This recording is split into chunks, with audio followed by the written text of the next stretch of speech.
All right, this is Adam Hoff from Hoff the Grid Meat Company. This is a short excerpt, I should say, for Takeover Tuesday.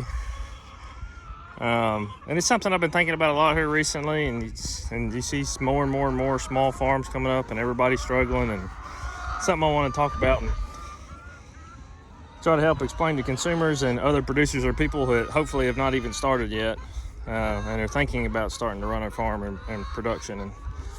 And that is just literally how hard it is, the capital it takes, and then the need for there to be less small farms and more smaller farms that are actually doing production in larger scale.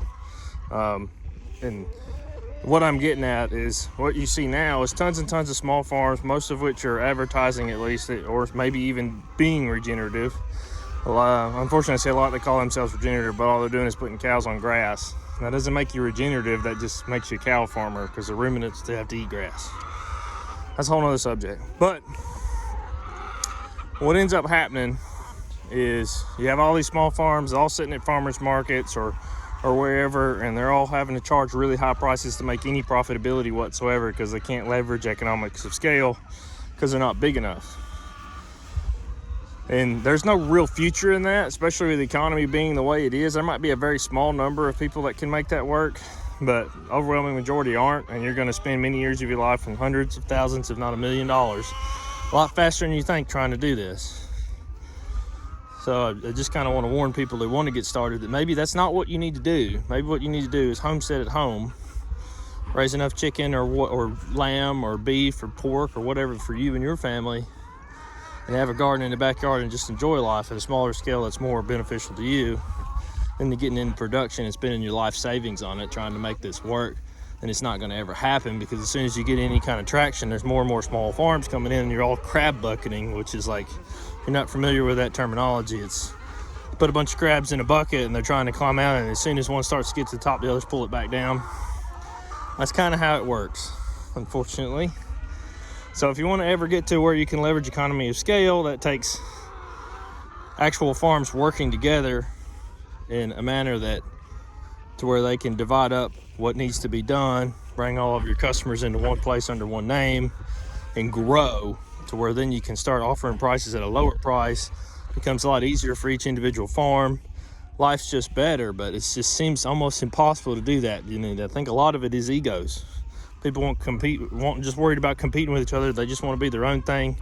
That's it. Or they're determined to always stay small, which I think there's a small place for that, but that's very boutique.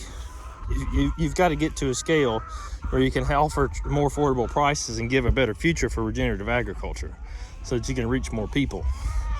And that's just not going to happen with a mom and pop operation. So where we're at right now with our farm at Hoff the Grid Meat Company, hence the name, it's not just meant to be our small farm. It's meant to be a group of farmers, or a coalition of them, working together to produce a better product for more people.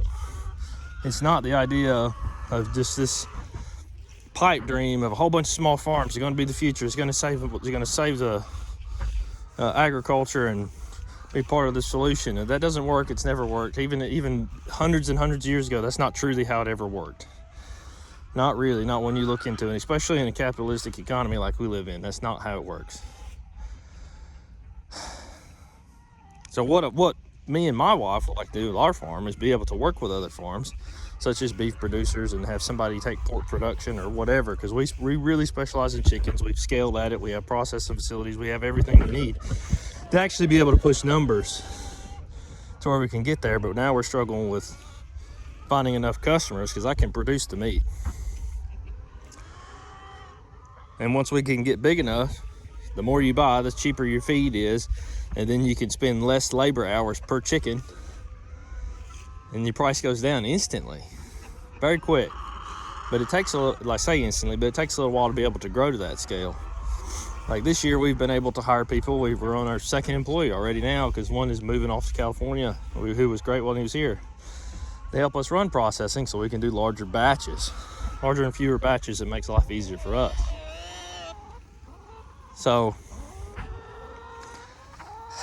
I know there's probably going to be some feelings hurt or whatever talking about the small farms, but in reality, guys, It's not how our economy works. Our economy is terrible compared to what it used to be. People are just trying to survive. Granted, you could argue have made some bad financial choices, paying $1,000 a month and flipping car payments and $3,000 a month on a house payment, and then trying to scrounge up crackers to eat because you got to still feed your family. Like, and that's not judging. I just know that that's what a lot of people have done, because especially my generation before, have all been sold this idea of the American dream, and it's killing people.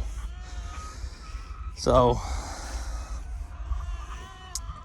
if you're a regenerative farm, or you know one, I'd definitely be interested in going through the ideas of how to make this thing work, so we can actually have a scalable business that works to benefit our consumers by having more affordable prices to reach out to more people, by trying to leverage economics of scale and not just be a whole bunch of small farms selling boutique stuff. Because that's not really I mean, there is a feature in that for some people, but not most. And so many are being sold this by social media influencers and people selling books and stuff like that, and it's hard to do that. And then you see the other alternative, or what I'm talking about, is people can see that same problem, but their idea of solving it is having outside investors that don't really care at all about regenerative agriculture and run other businesses like soft drink companies or other massive chicken producers. Trying not to say names, but if you know anything about business, you know exactly the people I'm talking about. And they've spent many years just every time anything comes up trying to justify that. But you're just taking money so that you can lever economics of scale, because you're trying to get market share. You're not trying to save the world. You're not fooling anybody. So anyways, that's a little bit ranty, but also hopefully it saves some people trying to get into this space. If you want these goods and you don't want to spend hundreds and hundreds of thousands of dollars as we have to try to get to where we're at, and people think we're big in our area, which is hilarious. I think it's just because we have a mobile farm set up in the trailer with a big old sticker on the side of it, so we look big, but we're not. We're just a small farm. But I don't want to stay that way.